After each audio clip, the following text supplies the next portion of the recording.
700,000 Rohingyas have fled to Bangladesh, and in Venezuela, hundreds of thousands are fleeing to escape hunger and poverty in that country. The Trump administration is promising $2.5 million for food and medical aid. It's the first time the United States is directly intervening.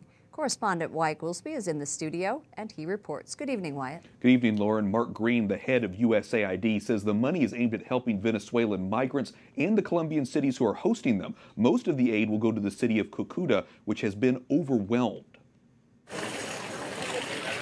For months, Colombia has borne the brunt of the mass exodus of Venezuelans. The bridge into the country is packed. The homeless fill the streets outside churches, and the hospitals can't begin to treat the thousands in dire need. This Venezuelan woman says she's fed her 3-year-old daughter potatoes, yuca, and vegetables, but it's not enough to give her little girl the nourishment she needs. Catholic Relief Services, the international humanitarian aid group, estimates that more than 2 million people have fled Venezuela because of violence and poverty, and twice that many are going hungry. We're concerned about the people of the country. Treasury Secretary Steven Mnuchin talking about Venezuela's humanitarian crisis during a G20 summit in Argentina.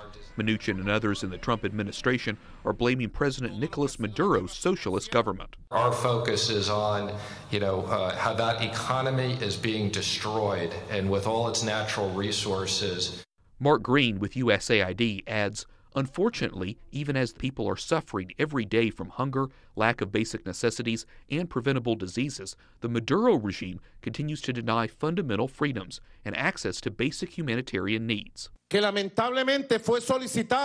Maduro dismisses the United States and accuses President Trump of persecuting Venezuela by imposing sanctions.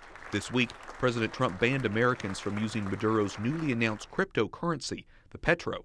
Back in Colombia, the Rome-based World Food Program and Catholic Charities have helped feed almost 2,000 people since the end of last year, but they know their work is far from over. The crisis isn't just impacting Colombia. Brazil has also taken in thousands of migrants from its neighbor. The Brazilian president said the exodus of Venezuelans is unsettling Latin American countries, and his country's border states are also feeling the strain. Lauren? Wyatt Goolsby reporting. Thank you, Wyatt.